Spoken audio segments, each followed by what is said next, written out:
आदर्श शिक्षण समिति बाड़मेर द्वारा संचालित ऑनलाइन क्लासेज में आपका हार्दिक स्वागत एवं अभिनंदन।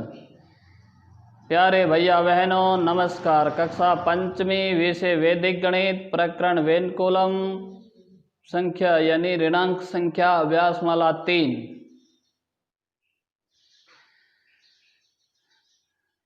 ऋणांक प्रयोग।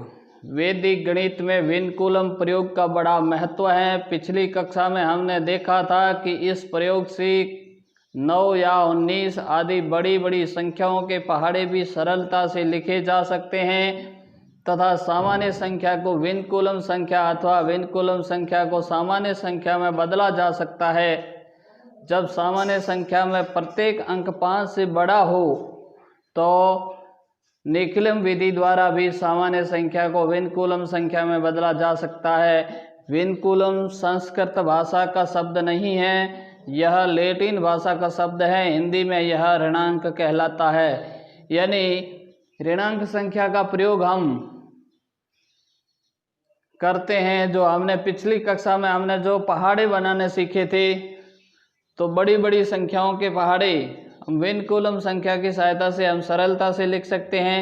सामान्य संख्या को वेनकुलम संख्या में बदलना जा सकता है और इसमें बदलने के लिए 5 या 5 से बड़ा जो भी अंक है उसको हम निखिलम विधि से बदल सकते हैं। और ये वेनकुलम शब्द अपने को लगता है कि ये संस्कृत का हो सकता है, लेकिन यह संस्कृत का वेनकुलम शब्द नहीं है। यह शब्द लैटिन भाषा का है, जिसको हम हिंदी में ऋणांक कहते हैं। ऋणांक का मतलब होता है शून्य से नीचे के अंक।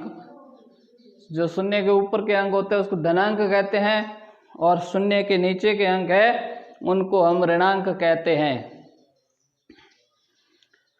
अब आपके सामने प्रस्तुत है संख्या।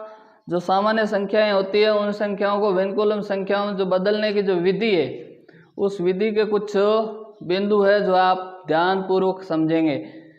संख्या के चरम अंक यानी इकाई अंक को 10 में से घटाइए। यानी आपको चरम अंक पहले हम बता चुके हैं, किसी भी संख्या का इकाई अंक हमेशा चरम अंक कहलाता है। तो जो भी संख्या है जिसका चरम अंक है उसको सिर्फ 10 में से घटाना है।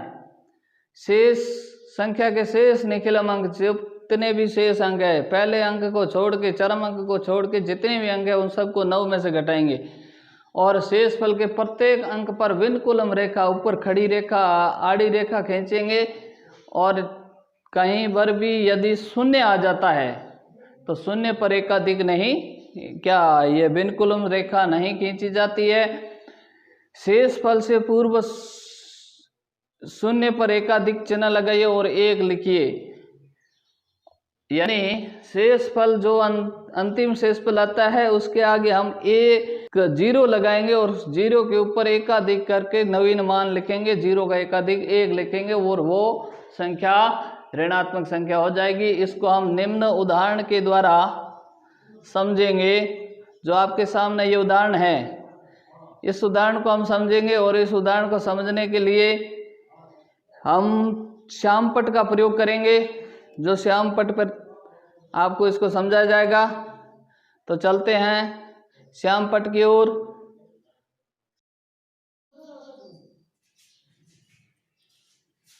तो अभी उदाहरण आपको श्यामपट्ट पर समझाया जाएगा, जिसमें उदाहरण में 998 है जिसको वेनकुलम संख्या में बदलना है। तो वेनकुलम संख्या में बदलने के लिए सबसे पहले चरम अंक को 10 में से घटाना है। 10 में से 8 को घटाया तो पीछे बचा 2। अब शेष सभी को 9 में से घटाना। 9 में से 9 गए पीछे बचा 0 और 9 में से 8 गया पीछे बचा 1। इसके बाद में क्या करना है, जो शेष पद आता है उन सभी अंकों पर ऋणांक संख्या ऋणांक रेखा लगानी है, वेनकुलम रेखा लगानी है और शून्य को छोड़कर, यानी बीच में शून्य कहीं आ जाता है तो उसके ऊपर रेखा नहीं लगेगी। अब आपको आगे संख्या के आगे 0 लगाकर उसका एकाधिक करना और एकाधिक करके उसका नवीन मान लिखना। 0 का एकाधिक 1, 0, 2 और इन दोनों के ऊपर ऋणांक संख्या लगेगी, ऋणांक रेखा लगेगी। अब जो नीचे जो अभ्यास माला के कुछ प्रश्न दिए गए हैं उन प्रश्नों का आप ध्यानपूर्वक समझेंगे। अब पहली संख्या है 67। 67 को बिल्कुल संख्या में बदलना है तो चरम अंक को 10 में से घटाएंगे, 10 में से 7 गए, पीछे बचे 3 और शेष को 9 में से घटाएंगे, 6 को 9 में से गए घटाए तो बचा 3। इन दोनों के ऊपर ऋणांक संख्या, आगे शून्य लगाकर एकाधिक करके नवीन मान लिखेंगे 1 3 3। इसी प्रकार 78 है, इसमें भी चरम अंक को 10 में से घटाएंगे, पीछे बचा 2, शेष को 9 में से घटाना है, यानी 7 को 9 में से गए, पीछे बचे 2, आगे शून्य लगाया और शून्य का नवीन मान 1 2 2 और ये दोनों संख्याएं ऋणांक होगी, यानी यहाँ पर भी ऋणांक लगेगा। आगे है 678। अब इन 678 के अंदर अब देखिए 678 का जो चरम अंक है 8, इसको तो 10 में से घटाएंगे, पीछे बचे 2 जिसके ऊपर ऋणांक लगा दिया, शेष को 9 में से घटाना, 7 को 9 में से गए, पीछे बचे 2 जिसके ऊपर लगा ऋणांक, 9 में से 6 गए, पीछे बचे 3 जिसके ऊपर लगा ऋणांक, आगे 0 लगाकर 0 का एकाधिक करके नवीन मान 1 3 2 2 जिनके ऊपर इनके ऊपर ऋणांक रेखा होगी। 989 चरम अंक